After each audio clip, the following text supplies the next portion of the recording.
The sky over Earth looked different that morning, brighter and strange, as if the clouds were being pulled apart by invisible hands. People everywhere looked up, some thinking it was another meteor shower, others whispering about war or a new satellite launch. But soon, everyone realized it was something far bigger. A giant shadow spread across the sky, and then lights began to flicker like stars falling in slow motion. The world went silent for a moment as a ship unlike anything humans had ever seen came into view. It was enormous, bigger than any human aircraft. Its surface shimmered like liquid metal, reflecting the sunlight in blinding flashes. The world's news channels broke into live coverage. Reporters shouted in disbelief. Scientists tried to explain, and ordinary people stood frozen. Some prayed, others recorded videos, while children pointed at the sky in awe. Governments immediately went on high alert. Military bases across the world prepared for the worst.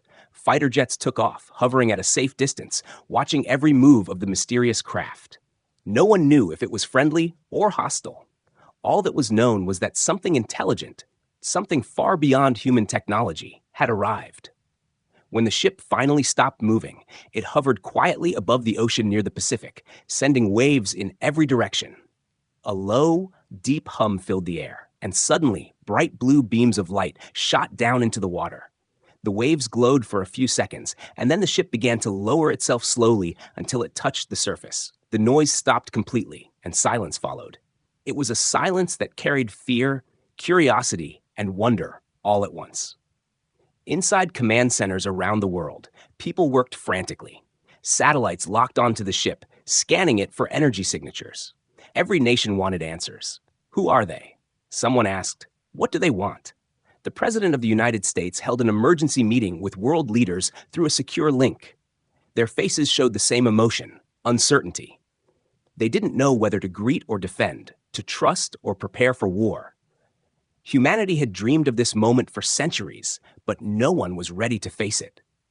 Hours later, a signal came from the alien ship. It wasn't a normal sound or message. It was a series of frequencies that carried patterns, rhythms, and unknown tones. Scientists decoded it quickly, realizing it wasn't an attack, but a form of communication.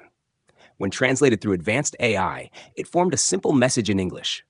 We come from the Zathar Dominion. We request to speak with the leaders of Earth. The world gasped. The message spread faster than wildfire across every screen. Every human heart raced with excitement and fear. Some celebrated, calling it the greatest moment in human history. Others worried it was a trap, a calm before something dangerous. But no one could deny the truth. The universe had noticed humanity. The long-awaited contact had finally happened. At sunrise, smaller ships descended from the main vessel. They were sleek and smooth, like silver birds cutting through the clouds. They landed carefully in an open field prepared for international communication. Soldiers surrounded the area. Scientists waited with equipment, and leaders arrived in armored cars. Everyone wore protective suits, unsure if the visitors were safe to approach. Cameras from across the world broadcasted the moment live. The eyes of billions watched the field, waiting to see what would step out of the glowing ship. When the hatch opened, a blinding light spilled out, and silhouettes appeared. The aliens, tall, graceful, with pale silver skin and eyes that glowed faintly, walked slowly toward the human representatives. They moved in perfect coordination, almost like dancers. Every step they took left a soft blue trace on the ground. A translator device floating beside them emitted a calm voice. We come in peace, it said. The crowd of humans remained silent, stunned by what they were witnessing. The aliens introduced themselves as diplomats of the Zathar Dominion, claiming they ruled hundreds of star systems far from Earth. Their leader, wearing a crystal-like robe, smiled softly as he spoke. Your planet has been observed, he said. We wish to form an understanding. His tone was polite, yet something about it felt rehearsed, controlled. Humanity's representatives exchanged cautious glances. They knew this was not just a friendly visit. It was a test. For hours, both sides exchanged simple greetings and gestures. The aliens seemed impressed by human technology, but also amused. They asked many questions about Earth's history, its wars, and its unity. You are a young race, one of them said. Your spirit burns bright, but it is untamed. The human diplomats smiled politely, but understood the hidden meaning. They were being judged. As the sun began to set, The aliens returned to their ship, leaving behind a promise. "We will await your response," their translator said. "Decide who will represent your species." Then, their ship rose again into the sky, vanishing into the clouds. The silence that followed felt heavier than before. Humanity stood on the edge of something monumental, but no one knew whether it was the beginning of peace or the shadow of invasion. In the hours that followed, Earth's leaders debated endlessly. Some wanted to respond with scientists and diplomats. Others wanted to send military protection. But everyone agreed on one thing. This meeting could decide the future of the entire human race. The world was no longer alone, and that truth changed everything. As night fell, the ship above the Pacific glowed faintly like a second moon, its light reflecting across the waves. People stood by their windows, staring at the mysterious glow, wondering what tomorrow would bring. Humanity had always looked up at the stars dreaming of visitors, but now that the dream had come true, fear had replaced wonder. Still, deep inside, there was a spark of hope, a belief that whatever came next, humanity would face it together, stronger and wiser than ever before. The arrival had changed everything, and Earth would never be the same again. The next morning, the alien diplomats made their first official move.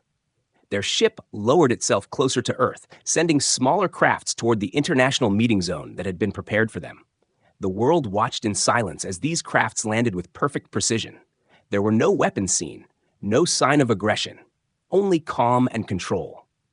From the ships stepped out the same tall silver beings, smooth-skinned, glowing faintly under the sun. Their movements were graceful, their faces calm, but their eyes carried something unreadable. It wasn't kindness, it was the kind of confidence that comes from power. The aliens introduced themselves again as emissaries of the Zethar Dominion. They spoke softly, but with authority. Their translator device repeated every word in a deep, smooth voice that echoed across the hall. "We come to form an alliance," their leader said. His name was Arion, tall even among his kind, his robe shimmering with tiny lights like a starfield. "We wish to share knowledge and peace," he continued, and the humans listened carefully. But something about the way he said peace felt heavy, as if there was another meaning behind it. The human diplomats, leaders from different nations, sat quietly. Some nodded, some observed, and some whispered to each other. They wanted to believe these visitors truly came for friendship. But the tone of the aliens made it sound more like an announcement than an offer, as if they were giving humanity a chance to accept what was already decided. Arion began to show holographic images of the Zethar Dominion, worlds that glowed with crystal cities, planets surrounded by energy rings, and starships that could cross galaxies in seconds. He spoke of their achievements, their peace, and their strength. He said their empire had stood for 10,000 years without war. His words were elegant, and yet they carried pride, a kind of superiority that could not be hidden. "You are at the dawn of your civilization," he said. "We see potential in your species, but potential must be guided." The humans exchanged looks again. The word guided struck them deeply. It sounded less like friendship and more like control. Still, they stayed quiet, letting the alien continue. Arion smiled slightly as he walked among the crowd, his steps silent, his eyes scanning every human face. "We can help you cure your diseases, feed your starving, clean your world," he said. "In return, we only ask for your cooperation and unity under the Dominion's Council." The hall went silent. The translator's voice faded, and every person there felt the same cold chill. It wasn't an alliance they were offering. It was an invitation to surrender politely. The aliens wanted Earth to join their empire, to be ruled under their laws and guided by their hand. One of the human leaders, a woman named Dr. Elena Cruz, stood up. She was known for her calm intelligence and steady courage. "We appreciate your offer," she said slowly. "But humanity values its freedom. We have made mistakes, yes, but we have also learned from them." Her words made the aliens pause for a moment. Arion tilted his head slightly, his expression unreadable. "Freedom," he repeated. "Such a curious concept. Often, it leads to chaos." His calm tone made Elena's heart race, but she held her ground. "Sometimes chaos teaches us strength," she replied. The room felt heavier, and the air itself seemed to hum faintly. The alien envoy smiled again, this time colder. "Perhaps," he said, "or perhaps it destroys you." The conversation continued for hours. The aliens talked about trade, technology, and culture, but every topic led back to one idea: control. They wanted Earth to accept their guidance in every aspect, from governance to defense. They promised that under their rule, humanity would rise faster. But deep down, everyone knew that meant humanity would stop being free. Outside the hall, the news spread quickly. Reporters described the aliens as both majestic and intimidating. People around the world argued. Some said the Zathar Dominion could save humanity from its problems. Others warned that surrendering to them would mean losing everything that made humans human. Religious groups saw them as gods. Scientists saw them as a chance to leap forward, and soldiers saw them as a possible threat. The world was divided. Meanwhile, inside the alien ship, the envoys watched the humans closely through their glowing control panels. They spoke in their own language, their voices musical yet sharp.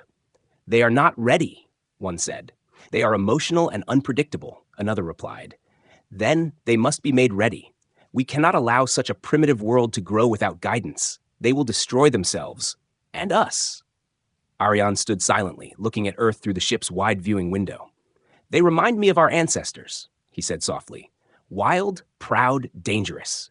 His second-in-command nodded. "Then we must tame them before they spread." Back on the ground, human leaders gathered privately after the meeting. "They think they're offering peace," one general said. "But what they're really offering is a leash." The president frowned. "We can't refuse openly. Not yet," he said. "We don't know what they're capable of." Scientists confirmed that the aliens' technology was centuries beyond anything Earth had. Their energy readings showed power that could destroy entire continents if used as weapons.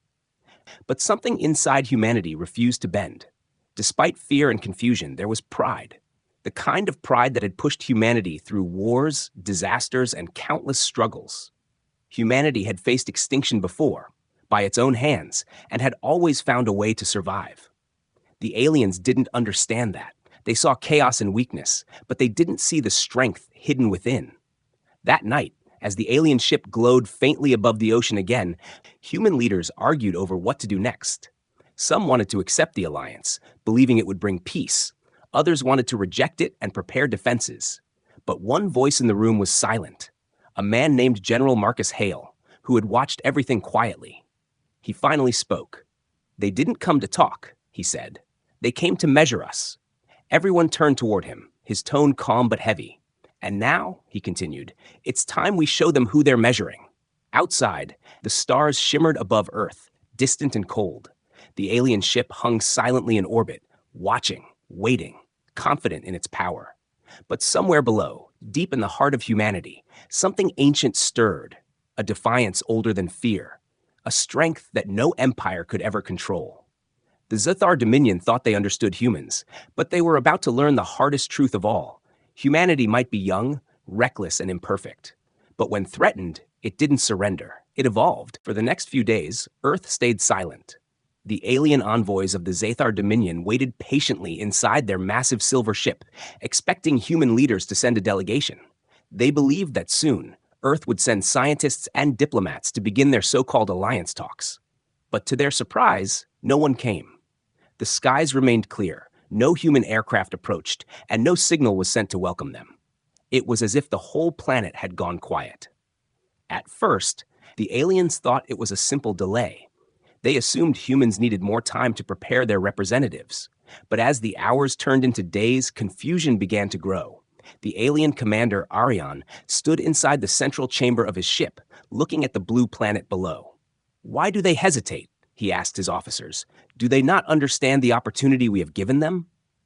One of his aides replied, "Perhaps they fear us." Ariane smiled faintly. "Then they are wiser than they seem," he said. But even as he spoke confidently, deep down he was curious. No civilization in the galaxy had ever stayed silent this long after a Dominion's offer. Most races either submitted quickly or begged for protection. Humanity's silence felt different. It wasn't the silence of fear. It was the silence of something waiting, watching, deciding. Inside the alien ship, the mood began to shift. The envoys grew restless. They had studied human behavior through broadcasts and data before coming. They had seen how humans reacted to authority, emotion, and power. Yet this quiet defiance confused them. They do not respond, one said. They do not send messengers or envoys.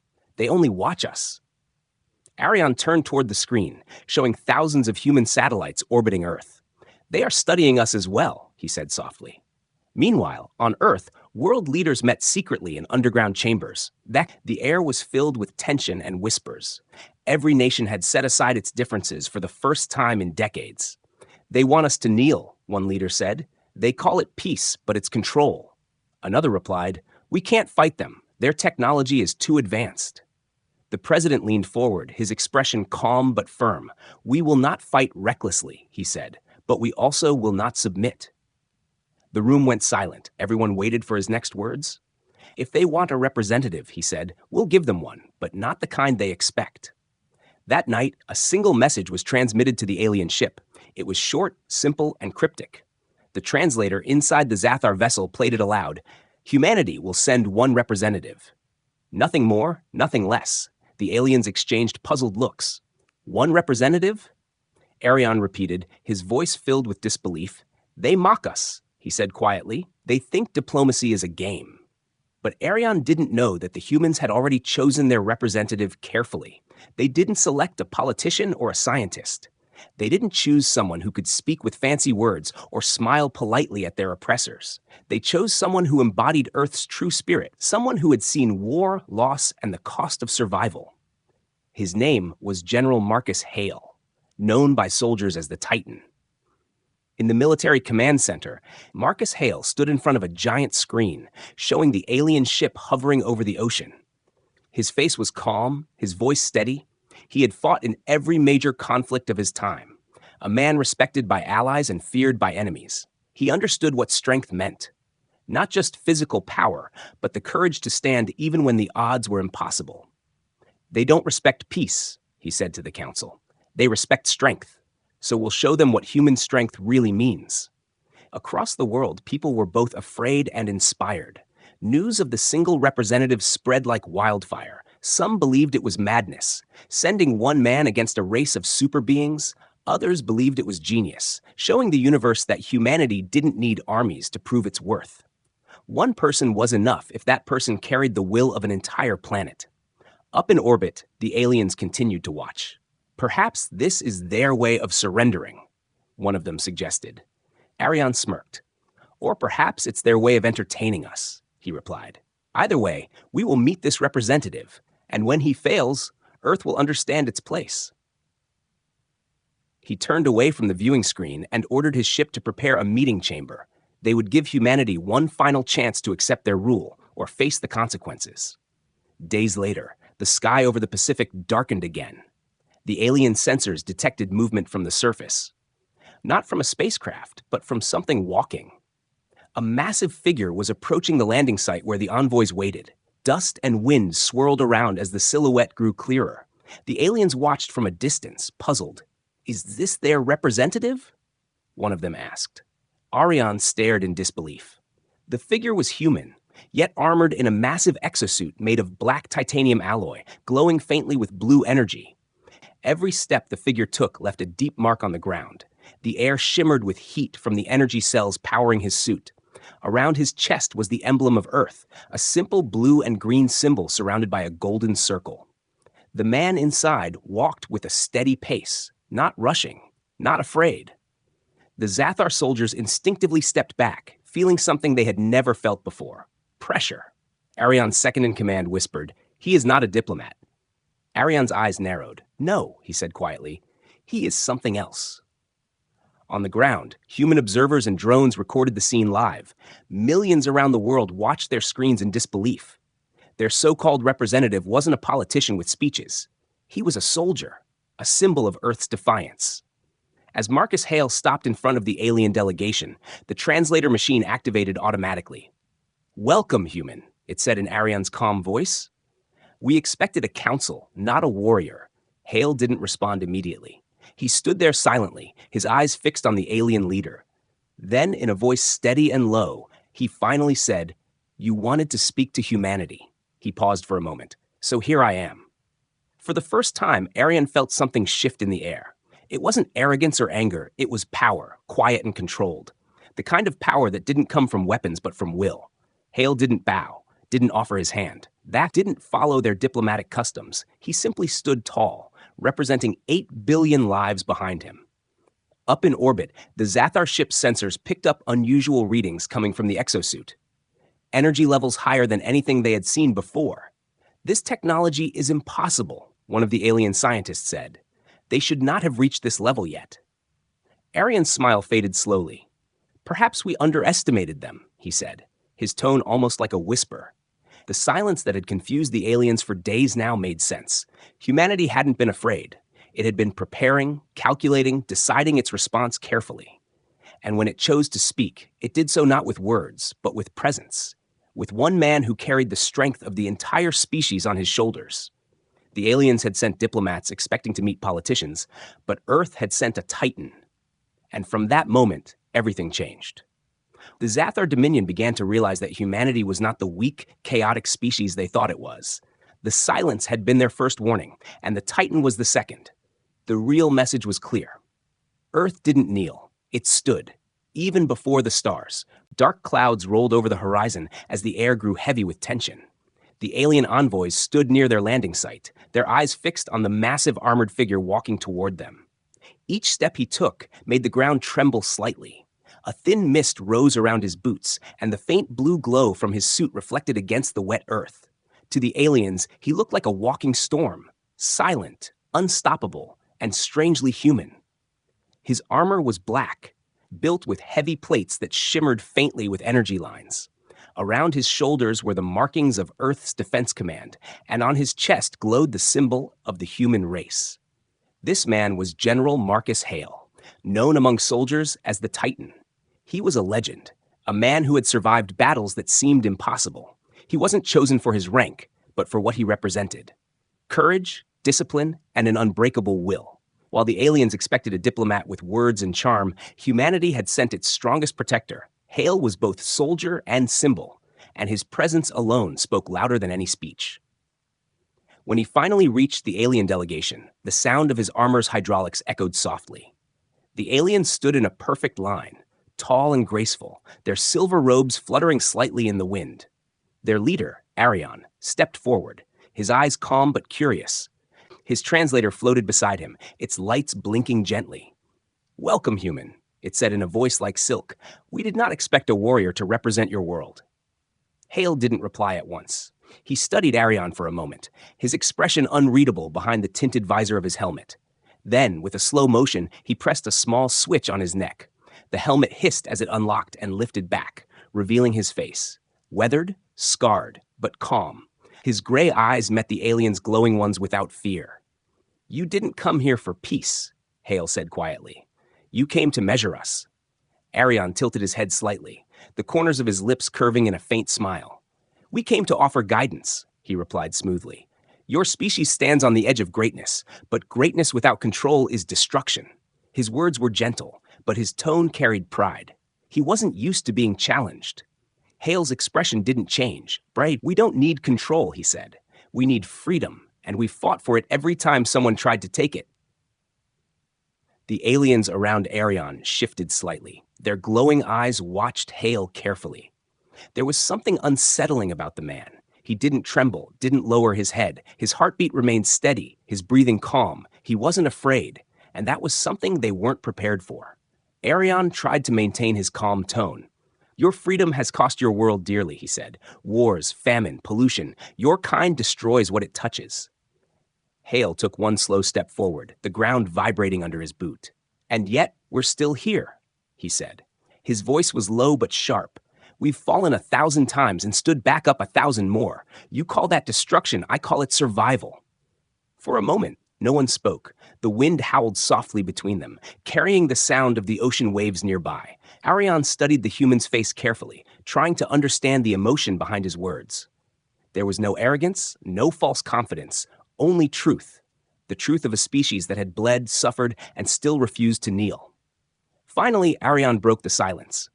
"You believe strength is enough to protect you," he said, "but strength without wisdom is chaos." Hale gave a small smirk. "And wisdom without courage is slavery." he replied. The translator repeated his words in the alien tongue, and for the first time, some of the envoy's calm expressions shifted. They weren't used to being spoken to this way. The tension in the air thickened. Ariane took another step forward until he stood just a few feet from Hale. He was taller, his silver skin gleaming faintly in the dim light. "You are brave," he said softly, "but bravery cannot stop the inevitable. The Dominion has united hundreds of worlds, civilizations greater than yours. Do you truly think your small world can resist us?" Hale's eyes met his without hesitation.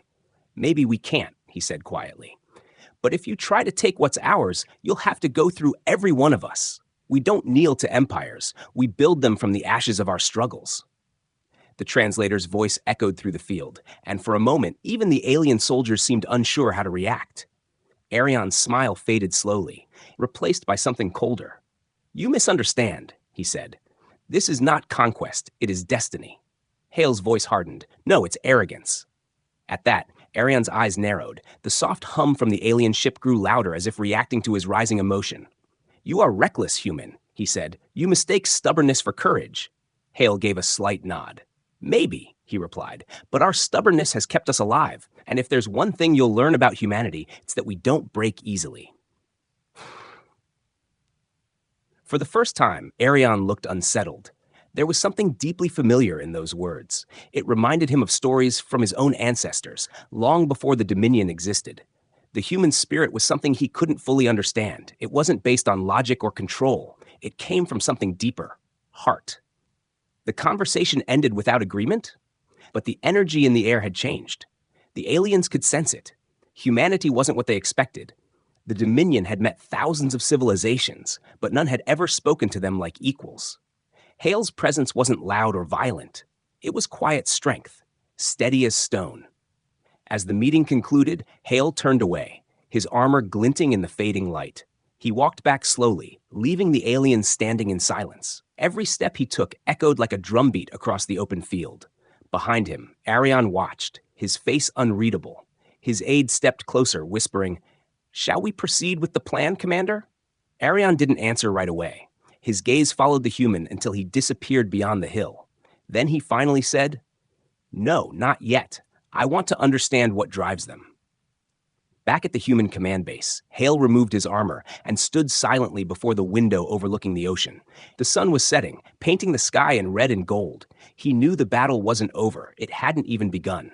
The aliens would return, and when they did, humanity had to be ready. He didn't know if they could win, but he did know one thing. Humans had something the aliens didn't: the will to fight for what they loved, no matter the cost. And so, as night fell across Earth, the alien ship hovered silently in the sky, its lights blinking faintly like distant stars. Both sides waited for the next move, but deep inside, something had already shifted. The aliens had come expecting submission, but what they found instead was defiance, calm, steady, and unbreakable. The Titan had arrived, and the universe would soon learn what that truly meant. The alien delegation sat inside their crystal-like ship, floating high above the Earth's surface, watching the blue planet below with both curiosity and unease. They had come expecting chaos, primitive life, and weak communication. But what they saw was a world thriving with light technology and endless motion. Their mission was simple: to open peaceful contact and negotiate control of this resource-rich planet before their empire's rival forces arrived. But as their leader, Ambassador Zyron, looked upon the countless cities glowing in the dark, he began to wonder if things were as easy as they had imagined. The humans had been silent since the arrival of the alien ship. No threats, no panic, only a calm and organized response. Military jets had circled the alien vessel, not firing, but keeping a watchful eye. Then, one message came from the human government: "Welcome to Earth. We invite you to meet." It was short, polite, and strangely confident. The aliens expected fear, but what they saw instead was preparation. The meeting was set in Geneva, Switzerland, a neutral ground. The alien diplomats, wearing their shimmering silver robes, landed in a quiet valley surrounded by mountains. Their technology made the air hum, their translator devices ready, their minds full of pride. But as they stepped out, they saw thousands of humans waiting: soldiers, scientists, leaders, all watching them with calm expressions. The aliens felt something they had not felt before: uncertainty. The first contact began smoothly. The humans were polite but firm, asking direct questions, showing no signs of weakness. They spoke of peace, cooperation, and technology sharing, but every sentence carried a subtle message. Earth was not desperate, it was capable. The aliens couldn't understand this. Their empire had dominated hundreds of worlds, enslaved countless species, and never once faced a species that dared to speak as equals. Ambassador Zyron leaned forward during the talks, his voice carrying pride as he offered the Empire's protection to humanity in exchange for resources and planetary allegiance. The human representatives remained silent for a long moment. Then one of them, an older man with a calm tone, said, "We appreciate your offer, but humanity protects itself." That simple line hit harder than any weapon. The aliens exchanged nervous glances. Their scanners had told them humans were physically weak compared to their kind. Their ships were smaller, their weapons less advanced. But there was something in the human eyes, something fierce, untamed, and ancient. It wasn't arrogance, it was certainty. The aliens began to sense that humanity knew something they didn't. Then the door opened, and the air changed. The human guards straightened instantly. Every alien turned to see a tall figure walk in, a man wearing a dark uniform with no rank symbols. His presence was heavy, his steps silent but powerful, his face calm, his gaze sharp enough to make even the alien leader shift uncomfortably. The room grew still. "This is General Titan," the human leader said simply. The name carried weight, not a title, but a legend. The aliens scanned him instantly, confused. His energy signature was unlike any human they had seen. It pulsed like a storm contained within flesh. Zyran tried to speak, but the man's gaze silenced him before he could begin. Titan stood at the table, looked directly at the alien delegation, and spoke softly. "We've been watching your empire," he said. "We know how you conquer, how you enslave, how you call it diplomacy first and war second." The translator devices hummed, repeating his words across the alien minds. Titan continued, "You came here thinking Earth would kneel. You were wrong?" The aliens felt a coldness spread across their bodies. Their sensors detected a sudden spike in energy. From Titan himself. It was not mechanical or technological. It was something else, something raw. His presence alone was bending the air slightly. The humans around him stood still, not afraid, but respectful. Titan looked almost human, yet something about him was beyond human limits. Zyron tried to smile, forcing diplomacy. "We do not seek war," he said carefully. "Then don't bring it." Titan replied. His tone didn't rise, yet it carried power. "Because if your empire sends fleets to Earth, they won't return." The alien translators buzzed nervously, unable to keep up with the emotion behind those words. Titan turned to the human leaders and gave a short nod. They nodded back. This was not just a soldier. He was a symbol of Earth's hidden strength. The aliens began to realize that humanity's calm confidence was not ignorance. It was readiness. As the meeting ended, the aliens walked back to their ship in silence. No one spoke. No one dared to look back. As they lifted off into the sky, Zyran's second-in-command whispered, "Was that man a human?" Zyran didn't answer. His mind was filled with one truth. If even a single being like that existed on Earth, the Empire might be facing a power it had never seen before. High above Earth's orbit, as the alien ship prepared to send a report home, Zyran hesitated. He looked once more at the blue planet glowing below and said quietly to himself, "Maybe they are the titans of their world." The stars flickered, the engines roared, and the ship vanished into the dark, leaving behind a planet that had just rewritten the first rule of the galaxy: never underestimate humanity. Far away from Earth, deep inside the alien empire's capital, the Council of Commanders sat in their great circular hall made of crystal and steel. The air was tense. Glowing symbols danced across the walls as reports from Earth filled the air. The diplomats who had visited Earth stood silently before the council, heads lowered. None dared to speak first. They had returned alive, but their mission had failed in a way the Empire had never imagined. The Supreme Commander, a tall creature with silver skin and burning blue eyes, leaned forward. "You claim the humans refused our protection," he said in disbelief. His voice echoed across the hall like thunder. Ambassador Zyron took a deep breath. "Yes, Supreme Commander," he replied slowly. "They are not what we expected.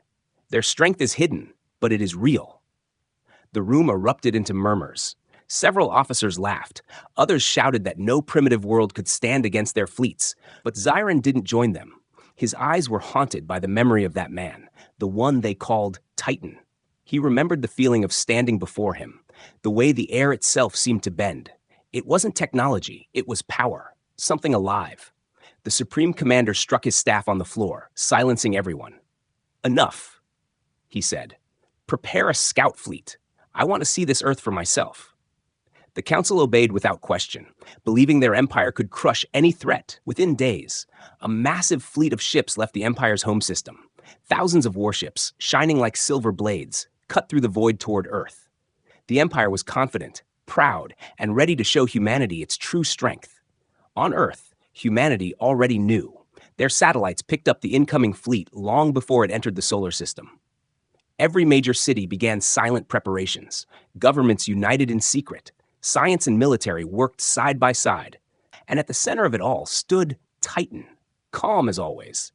Inside an underground base, Titan watched the monitors displaying the alien fleet's approach. Scientists and generals surrounded him, some nervous, some curious. "They're coming in full force," one officer said. "We can't match their ships." Titan turned his gaze to him and spoke quietly. "We don't need to match them." The officer frowned. "Then what do we do?" Titan smiled slightly. "We remind them who they're dealing with." The alien fleet entered Earth's orbit, forming a glowing ring around the planet. The sight was both beautiful and terrifying. Cities went silent. People around the world watched the skies as strange lights appeared like stars that moved. The alien commander, confident in his power, opened a communication channel. His massive face appeared on every human screen. "People of Earth," he said, "your leaders refused peace, but we will give you order. Kneel now, and your world will be spared." For a moment, the world held its breath. Then, on the largest human broadcast network, a single figure appeared. Titan, standing in a simple black uniform. Behind him, the flag of Earth fluttered. He looked straight into the camera, his expression calm. "We do not kneel," he said. "We stand." Those three words echoed across every human heart, and even the alien commander paused for a second. Before the aliens could respond, Titan raised his hand slightly. "You came here to see our strength," he said. "Now you will." In that instant, the sensors across the alien fleet went wild. Energy readings spiked from Earth's surface, not from machines, but from Titan himself. His body began to glow faintly, his eyes shining like molten gold. The ground beneath the human base vibrated as if responding to him. Every alien ship's system started to fail, one by one. Their navigation froze. Their power cores flickered, and alarms filled their command decks. "What is happening?" the commander shouted. "Are they attacking us?" But there was no weapon fire, no missiles, only a presence, a force spreading through the void like a storm. Titan stepped outside, into the open air, and the sky above him turned red with light. The alien fleet's main ship tried to fire, but its weapons melted before the command could finish. The energy from Titan's body spread like invisible waves, bending space itself. His voice, calm and deep, echoed across their communication channels. "You think power comes from machines, from conquest, but power is something else. It's will." The alien commander fell silent, his face filled with disbelief. His crew stared as their ship slowly lost control, drifting helplessly. Titan looked up at the sky, focusing his energy, and in that moment, a brilliant light shot from Earth into space. It wasn't a missile, it was pure energy, silent and magnificent. It touched the leading alien ship, and without an explosion, the ship simply vanished, erased from existence. The rest of the fleet panicked, trying to flee, but their drives failed. Their own systems refused to respond. Titan lowered his hand, the glow fading, and the skies cleared once more. Within minutes, the once mighty alien fleet that had surrounded Earth began retreating, damaged and terrified. The Supreme Commander's pride turned into silence. "What are they?" he whispered, watching his screens as the fleet limped away. Ambassador Zyron answered softly, "They are humans." The Supreme Commander looked up slowly, realizing the truth. Humanity was no longer a primitive species in their eyes. They were something far greater, unpredictable, powerful, and unbreakable. Back on Earth, the people cheered, but Titan simply walked back into his base quietly. His mission was never about glory, only protection. A young officer approached him and asked, "Sir, how did you do that?" Titan looked at him with a faint smile and said, It wasn't me alone. It was every human will that refused to bow. His words carried warmth, humility, and strength. That day, the universe learned that humanity was not a world to conquer, but a force to respect. And somewhere beyond the stars, other empires began to whisper the same name, the Titans of Earth. The alien empire was silent for many days after their great defeat near Earth. The news spread across the stars faster than light. Every world under the empire's rule whispered the same unbelievable story. A single human, called Titan, had faced a fleet of thousands and sent them back broken. The Supreme Commander refused to accept it.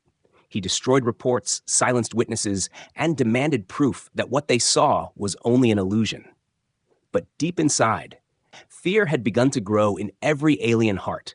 Ambassador Zyron, the one who had first met the humans, was summoned again. The Supreme Commander's voice thundered across the council chamber.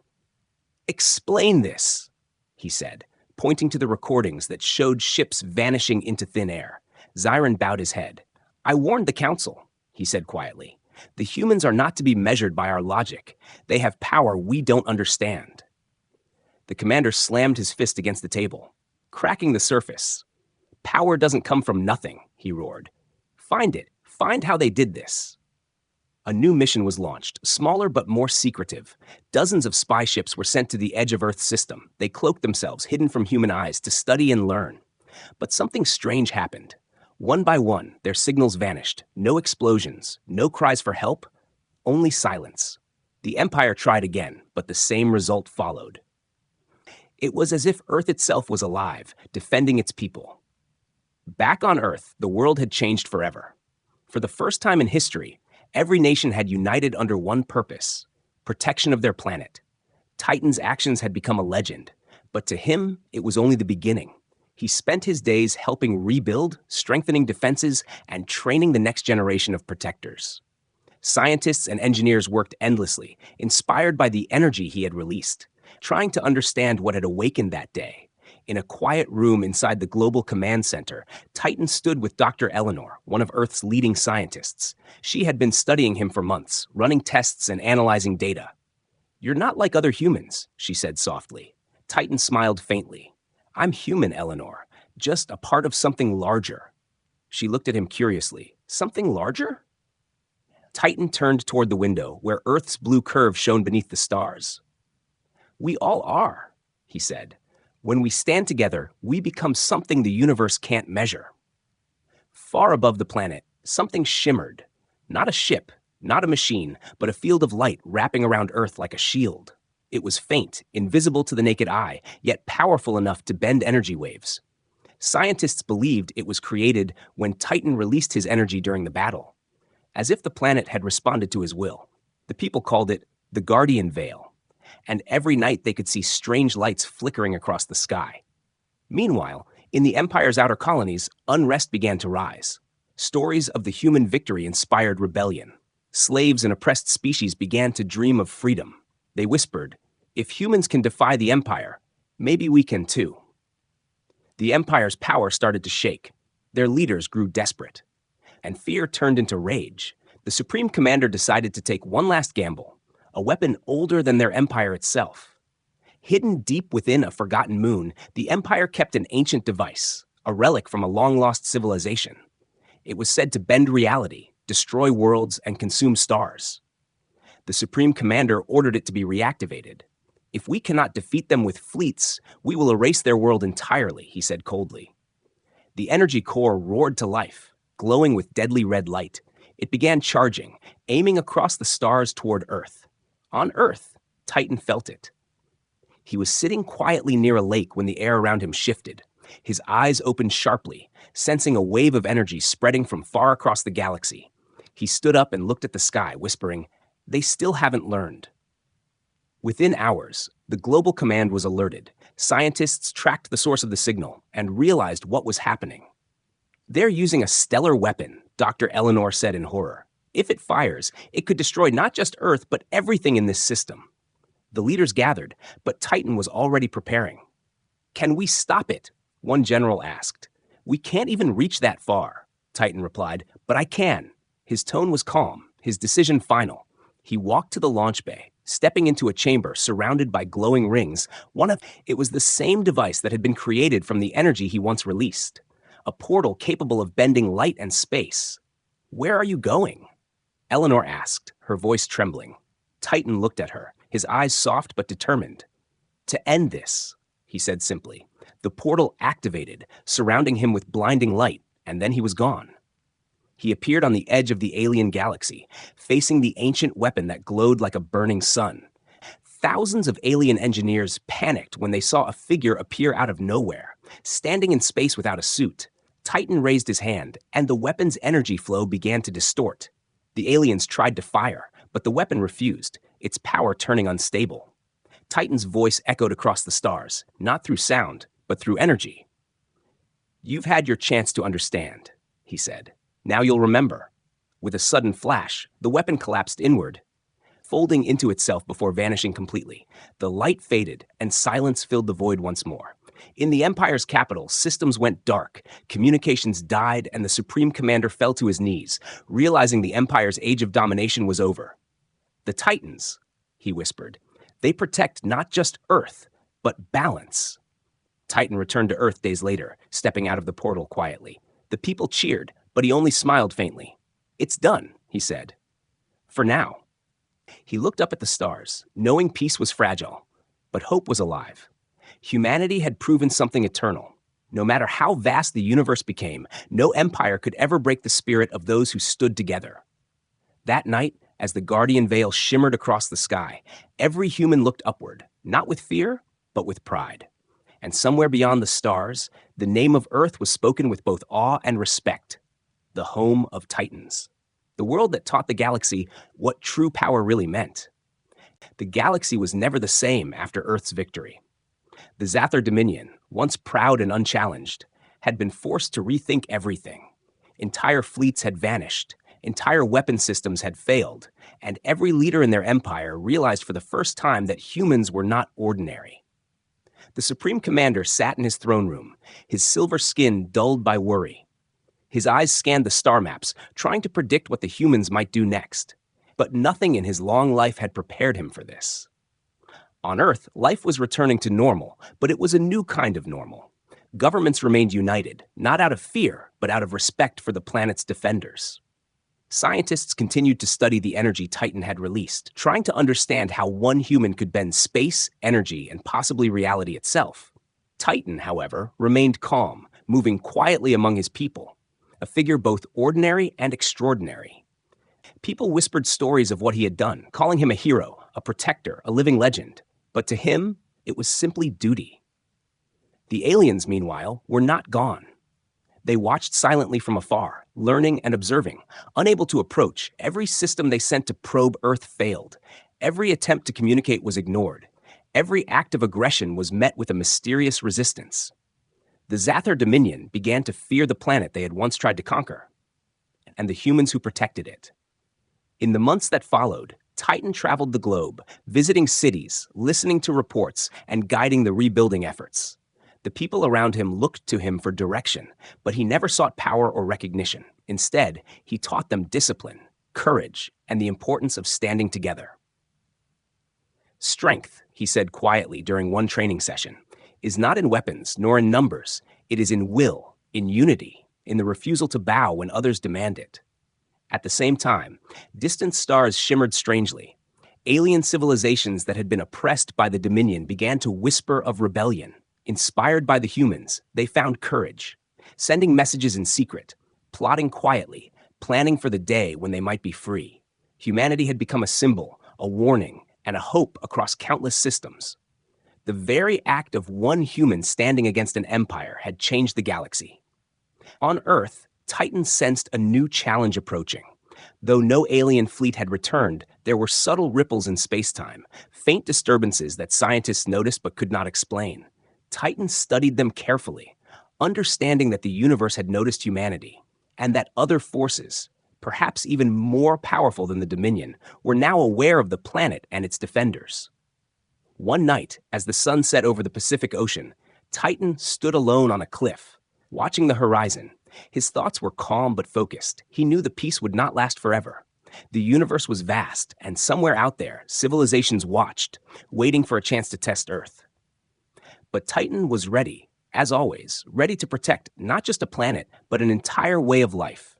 He had become the shield of humanity, and the galaxy had taken notice. Back in the Empire, the Supreme Commander finally spoke to his council. His voice low but firm. "They are not ordinary," he said. "We underestimated them. They are not merely a species to control, but a force to reckon with." Zyron, who had once believed Earth could be guided and ruled, now bowed his head. "Yes, Supreme Commander, we misjudged them." The commander's eyes burned with a mixture of respect and fear. "Prepare our fleets for observation only," he said.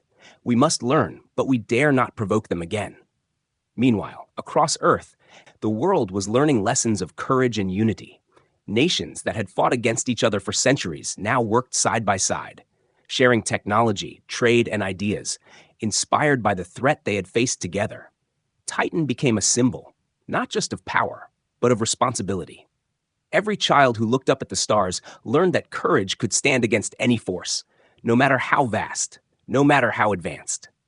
As months turned into years, the universe seemed to watch, slowly realizing that humanity had awakened. Alien historians would one day record the tales of Titan, a single human who had challenged an empire and survived, who had shown that a species united in will could change the rules of existence itself. And on Earth, Titan remained vigilant, always watching, always ready, knowing that one day new challengers would appear. But for now, humanity had its moment. The planet glowed with peace, cities grew, people thrived, and the sky above shimmered with faint energy, a reminder of the power that had been unleashed. Titan walked among the people quietly, a man of the people, yet a figure of legend. Every life he touched learned that strength is not measured in weapons or numbers, but in courage, in unity, and in the refusal to surrender. And so, the galaxy knew this truth. The humans of Earth were not to be underestimated. The Dominion had learned it. The oppressed had learned it. And even the stars themselves seemed to shine a little brighter, as if acknowledging the power that had awakened below. The legend of Titan would live forever, a reminder that even one human could shape the fate of worlds. The universe had changed, not through conquest, not through empire, but through courage, determination, and the will to stand for what was right. And as Titan looked up at the night sky, he understood this truth clearly. Earth would always stand. Humanity would always rise, and the galaxy would never forget the day one human defied an empire and became a symbol for all.